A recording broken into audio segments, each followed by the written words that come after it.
उनसे कहा कि नहीं नहीं, ये करणी सेना के लोग नहीं हो सकते, ये कुकर्मी सेना के लोग। और इत्तेफाक जो भाजपा का राजपूत है वो ब्राह्मणों को खाली अपना जो है नौकर समझता है और अपना उपयोग करता है। कह रहे ब्रजेश पाठक का अपमान किया है, ब्राह्मणों का अपमान हुआ है। अपमान ब्रजेश पाठक का? अरे भैया, ब्रजेश पाठक का अपमान योगी आदित्यनाथ कर रहे हैं। जब जब ब्राह्मण जो है सामाजिक स्तर पर अपमानित और जलील होता है, तब तब यदुवंश का हुआ सम्राट, यदुवंश का हुआ कुल, यदुवंश का हुआ औलाद नज़र उठा के देख लीजिएगा, जा करके ब्राह्मण के सम्मान को बचाता है। आपको हम दावा कर रहे हैं हार्दिक जी, फ्रीडम वॉइस पर हम कह रहे हैं कि अगर वो ब्राह्मणों के नेता बनते हैं ना, भारतीय जनता पार्टी कहती है ना कि हम ब्राह्मणों के नेता बनाए हैं। ब्रजेश उत्तर प्रदेश की राजधानी लखनऊ में इस समय हम मौजूद हैं। हमारे साथ फ्रेम में आप देख रहे होंगे बनारस वाले मिश्रा जी, हरीश मिश्रा जी हमारे साथ हैं। मिश्रा जी से बात तब हुई थी जब अखिलेश यादव से मिलकर समाजवादी पार्टी ज्वाइन किए थे। उसके बाद मिश्रा जी बनारस गए। बनारस में मिश्रा जी के साथ एक घटना घटती है। एक कोई आता है, कहा जाता करणी सेना के लोग थे, उन्होंने हमला किया। उसके बाद मिश्रा जी जेल जाते हैं। उसके बाद मिश्रा जी जेल से छूट कर आते हैं। इस समय फिर लखनऊ आए हुए हैं। इस मुद्दे पर बात करेंगे और बात करेंगे ब्रजेश पाठक को लेकर जो इस समय बवाल चल रहा है समाजवादी पार्टी से। सबसे पहले क्या थी वो घटना जो आपके साथ घटी थी बनारस में? देखिए, आपको उसके बाद जेल भी भेजा गया, जिसके बाद अखिलेश यादव ने प्रेस कॉन्फ्रेंस में आपकी आवाज़ उठाया था। देखिए भैया, हमारे पार्टी के सांसद हैं माननीय रामजी लाल सुमन जी, जो दलित सांसद हैं, और उन्होंने कोई बात कहा था सदन में जिससे कुछ लोग को आहत हुई। और जब कुछ लोग जब आहत हुए तो इस देश में देखिए अदालतें हैं, पुलिस है, कानून है जी। तो अगर आपको हमारे किसी बात से दुख है या कहीं से आपको आत्म चेतना में या आत्म कारण में जो है आपको दर्द हो रहा है, तो आप जाइए वहाँ पुलिस के पास जाइए, आप वहाँ जा कर के जो है कानून के हवाले जाइए, वहाँ कहिए। लेकिन आप खुद फैसला लेंगे, आप खुद ईंटा पत्थर चलाएंगे, दलित होने के कारण आपका अहंकार अगर आ जाएगा। और श्री रामजी लाल सुमन के घर पर जो है हमले कर दिए गए, ईंटे पत्थर चलाए गए, तो जब हमारे वो पार्टी के नेता हैं और उनके ऊपर ईंटे पत्थर चलाए जाएंगे तो जाहिर सी बात है कार्यकर्ताओं के मन में आक्रोश आएगा, उनको दुख होगा। मैं भी एक कार्यकर्ता हूं समाजवादी पार्टी का, हमारे नेता के ऊपर ईंटा पत्थर चलेगा तो हमारे भी मन में आक्रोश था। पत्रकार साथी आए और पूछे कि ये कौन लोग थे, तो हमने उनसे कहा कि नहीं नहीं, ये करणी सेना के लोग नहीं हो सकते, ये कुकर्मी सेना के लोग। और इत्तेफाक से उस इंटरव्यू में हमने करणी सेना का नाम भी नहीं लिया था, लेकिन करणी सेना वाले पता नहीं कैसे समझ गए कि कुकर्मी सेना जो है करणी सेना को बोल रहे हैं। तो वो उन्होंने फिर से पुरानी हरकत करते हुए हमारी ही जाति के चंद गद्दारों का उपयोग करते हुए हमला करा। हाँ, उसके बाद उनका स्वागत भी किए और राजपूतों की बोले करणी सेना वाले कि राजपूतों की पगड़ियाँ पहना रहे हैं, इनको राजपूतों की सम्मान जाति बदलवा दिया उसका। बोले कि राजपूतों का सम्मान बढ़ाए, राजपूतों का सम्मान बढ़ाए हैं। ठीक है, राजपूत भी कभी जो है कि ब्राह्मणों का सम्मान बढ़ा देते तो बड़ा अच्छा रहता। भगवान परशुराम जी की जयंती योगी आदित्यनाथ जी कटवा दिए। नंबर एक बात, जब इसी लखनऊ में भगवान परशुराम जी के जयंती पर जो है शोभा यात्रा निकल रहा था तो पुलिस जो है घसीट के ब्राह्मणों को मारी। उस वक्त तो कोई राजपूत ये नहीं बोला कि नहीं सरकार योगी आदित्यनाथ की है और राजपूतों की है इसलिए हम ब्राह्मणों के सम्मान में बोलेंगे।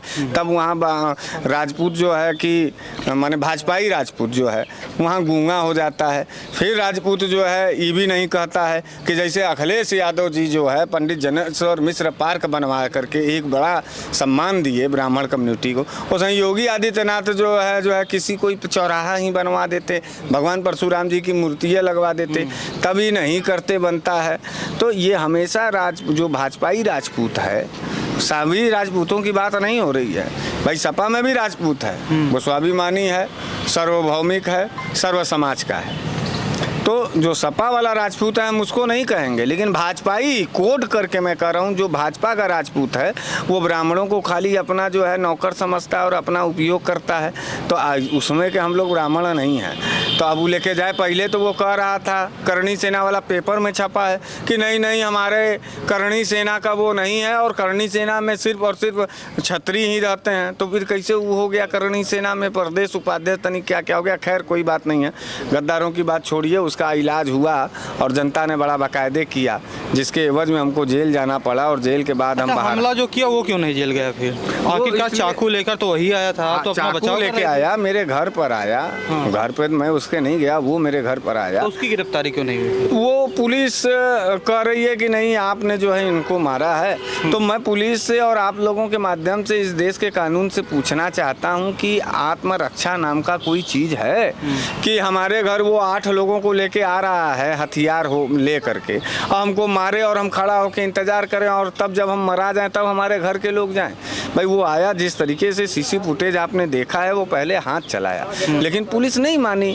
पुलिस कह रही है शासन सत्ता के दबाव में कि नहीं नहीं आप ही अपराधी हैं। तो इसका जवाब और इसका जो मुकम्मल परिणाम होगा वो अदालत महोदय देंगे, जज महोदय देंगे। हमको कोई फर्क नहीं पड़ता है। हम हजारों बार इस बात को कहते हैं कि जो भी इस देश में बहन बेटियों के नाम पर बलात्कार करेगा, जो भी दलित और पिछड़ों के नाम पर ईंटा पत्थर चलाएगा, वह लोग कुकर्मी विचारधारा के हैं, वह लोग कुकर्मी लोग हैं। दलित की बात आप कर रहे हैं, अभी आपने शुरुआत में कहा कि दलित सांसद रामजी लाल सुमन के यहाँ हमला हुआ, आज़ादी का अमृत महोत्सव मनाया गया अभी, तो क्या लगता है कि सांसद हो या कोई भी हो, दलितों के साथ लगातार शोषण होता रहा है? चाहे सांसद हो तभी शोषण होगा? नहीं नहीं नहीं नहीं, आप ये समझिए कि इस भारतीय जनता पार्टी में जब सांसदों के घर पर ईंटा पत्थर मार दिया जा रहा है, तो उन दलित बस्तियों की कितनी दयनीय स्थिति होगी, उन पिछड़ों की बस्तियों में कितनी दयनीय स्थिति होगी कि जब ये सामंतवादियों का सरकार है। योगी आदित्यनाथ पूर्ण रूप से सामंतवादी विचारधारा का जो परिचय दे रहे हैं, उनको ना बड़ा जलन महसूस होता है पत्रकार कि अरे कोई पिछड़ा, अरे कोई दलित हमारे ऊपर बोल रहे। तो ये बोलने का जो अधिकार है वो छीनना चाहते हैं, ये गूंगा बनाना चाहते हैं, ये गुलाम बनाना चाहते हैं। जो समाजवादी पार्टी के लोग कभी इस बात को स्वीकार नहीं होंगे और ना ही इस बात को वो मानेंगे कि हम गुलाम बनेंगे। लगातार अखिलेश यादव को लेकर लखनऊ में और तमाम जगह पे पोस्टर लगाया जा रहा है। ब्रजेश पाठक का बात का कह रहे हैं, ब्रजेश पाठक का अपमान किया है, ब्राह्मणों का अपमान हुआ है। अपमान ब्रजेश पाठक का? अखिलेश यादव माफी मांगे, पुतला फूंका गया। अरे भैया, ब्रजेश पाठक का अपमान योगी आदित्यनाथ कर रहे हैं, लगातार कर रहे हैं। मुख्यमंत्री हैं वो, उप मुख्यमंत्री हैं, इसीलिए अपमान कर रहे हैं। हम लोग नहीं अपमान करते हैं। योगी जी कहाँ अपमान कर रहे हैं? अपने सरकार में उनको उप मुख्यमंत्री बनाए हैं। वो बनाए हैं। वो तो हम सुन रहे थे कि भाई वो फूटी आंख नहीं देखना चाहते हैं ब्रजेश पाठक को, जबरदस्ती वो बने हुए हैं वहाँ पर। वो क्या कहा जाता है जी, बेगाने शादी में अब्दुल्ला दीवाना।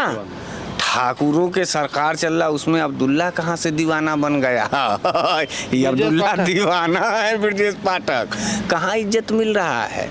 कहीं दर दर इधर उधर कर रहे हैं और उनकी मानसिक हालत ठीक नहीं है। बेचारे फ्रस्ट्रेट हो गए हैं अखिलेश यादव जी की लोकप्रियता देख करके और पीडीए का बढ़ता हुआ तूफान देख करके ब्रजेश पाठक जी अपनी आपा खो बैठे हैं। वो एकदम इलबिला जा रहे हैं, पता नहीं क्या क्या बात कर रहे हैं। डीएनए का जो है तो माफ़ी उनको मांगना है, मर्यादा वो भूल रहे हैं, माफ़ी मांगेंगे अखिलेश यादव। ब्राह्मणों का अपमान क्या कर रहे हैं? ब्राह्मणों का अपमान इसलिए होगा कि उनके समाजवादी मीडिया सेल से ट्वीट हुआ था कि जीबी रोड और सोनागाछी का डीएनए है उनके अंदर। तो उन्होंने तो डीएनए टेस्ट कराने जा रहे थे। ब्रजेश पाठक उप मुख्यमंत्री हैं कि डॉक्टर हैं? स्वास्थ्य मंत्री तो हैं। स्वास्थ्य मंत्री हैं। स्वास्थ्य मंत्री हैं कि डॉक्टर हैं? वही तो हम पूछना चाह रहे हैं। ये जो अस्पताल के पीछे वाले डॉक्टर बन रहे हैं ब्रजेश पाठक जी, उनको हम ये कहना चाहते हैं कि देखिए, ब्राह्मण अगर आप हैं तो ब्राह्मणों का गुण आपके अंदर दिखना चाहिए। भाषा शैली आपका सरल और सुंदर होना चाहिए।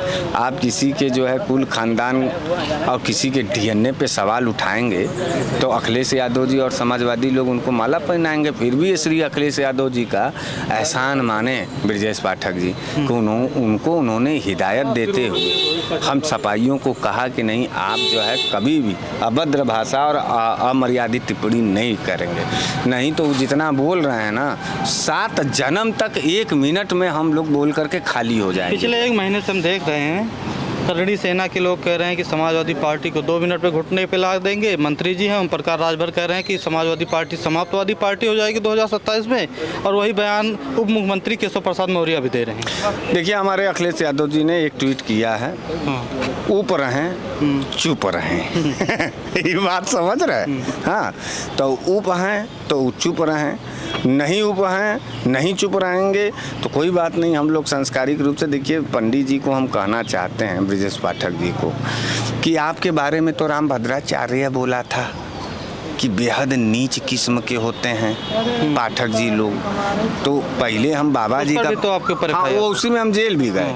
तो रामभद्राचार्य जी का ही उन्होंने कहा कि जो पाठक होते हैं, उपधिया, पाठक, दीक्षित और ये चौबे और त्रिगुणाइन, ये जो ब्राह्मण होते हैं वो बेहद नीच किस्म के होते हैं, और इनके के यहाँ पानी नहीं पीना चाहिए, और इनके के यहाँ बेटी का रिश्ता नहीं करना। पुरस्कार भी तो कोई मिला राष्ट्रपति से अभी जल्दी, शायद इसी बात के लिए मिला होगा। तो वहाँ नहीं बोले ब्रजेश पाठक जी, वही जहाँ पिछड़ा मिलेगा वहीं उनको DNA चेक करना पड़ता है, जहाँ दलित है वहीं उनको बोलने को मिल रहा है। ये तिलमिलाहट पिछड़ों के बोलने के वजह से है, दलितों के सवाल पूछने की वजह से है। ये तिलमिलाहट अंबेडकर से है, ये तिलमिलाहट ब्रजेश पाठक का संविधान के मिले हुए अधिकार से है। इसलिए वो श्री अखिलेश यादव जी को लगातार जलील कर रहे हैं। हम कहना चाहते हैं भाजपाइयों से, पोस्टर सिर्फ जो है लखनऊ में मत चिपकाओ, पूरा उत्तर प्रदेश श्री अखिलेश यादव जी का है, पूरे उत्तर प्रदेश में लगा दो। लेकिन अपमान, भाई सम्मान तुम तभी पाओगे जब तुम अपमान करना बंद करो। जैसे को तैसा का जवाब कोई ना कोई दे ही देगा। हमारे नेता का अपमान आप करेंगे, आप DNA पूछ रहे हैं यदुवंशियों का, उन यदुवंशियों का DNA पूछ रहे हैं जो सुदामा जैसे ब्राह्मणों को 2 लोक दे करके उनका उद्धार करते हैं। आज तक इतिहास है सभी जातियों में, हिंदू धर्म के सभी जातियों में, कि यदुवंशी जब जब ब्राह्मणों के साथ खड़ा होता है, जब जब ब्राह्मण आफत में आता है, जब जब ब्राह्मण खाने के लिए, जब जब ब्राह्मण जो है सामाजिक स्तर पर अपमानित और जलील होता है, तब तब यदुवंश का वह सम्राट, यदुवंश का वह कुल, यदुवंश का वह औलाद नज़र उठा के देख लीजिएगा, जा कर के ब्राह्मण के सम्मान को बचाता है। आज कलंकित किया है कृष्ण के आत्मा को ब्रजेश पाठक ने, आज कलंकित किया है सुदामा के उस पवित्र दोस्ती को, उस पवित्र मित्रता को, जिस पर कलंक के नाम पर गिने जाएंगे ब्रजेश पाठक जी। हम पूछना चाहते हैं ब्रजेश पाठक जी से, उप मुख्यमंत्री हैं, क्यों नहीं लगवा दिए ब्राह्मणों के शिरोमणि भगवान परशुराम जी का एक ठो पुतला? है हैसियत अखिलेश यादव जी की तरह? अखिलेश यादव जी तो पंडित जनेश्वर मिश्र के नाम पर जो है इतना बड़ा एशिया का बड़का बनवा दिए, पूरा देश दुनिया देखेगा, 7 जन्म देखेगा पंडित जनेश्वर मिश्रा जी के नाम पर उस पार्क को याद करेगा। समाजवादी सरकार का वह छुट्टी भगवान परशुराम के नाम पर, जहां हम लोग छुट्टी के दिन सरकारी तौर पर भगवान परशुराम के चरित्र को हम लोग सुनते थे, पढ़ते थे, क्यों ख़त्म कर दिया योगी आदित्यनाथ ने?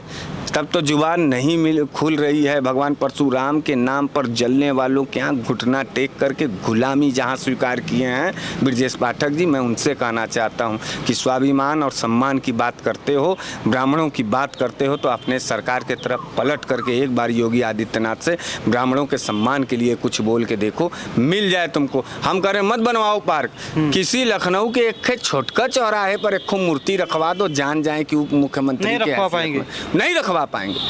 आपको हम दावा कर रहे हैं हार्दिक जी, फ्रीडम वाइज पर हम कह रहे हैं कि अगर वो ब्राह्मणों के नेता बनते हैं ना, भारतीय जनता पार्टी कहती है ना कि हम ब्राह्मणों के नेता बनाए हैं ब्रजेश पाठक जी को, हम कहना चाहते हैं कि इसी योगी आदित्यनाथ के सरकार में एक तो छोटी सी मूर्ति भगवान परशुराम का किसी चौराहे पर, उत्तर प्रदेश सरकार के 2 नंबर के नेता है, उप मुख्यमंत्री हैं, 2 नंबर करवा पाएंगे? इसका मतलब 2 नंबर ही नेता हैं।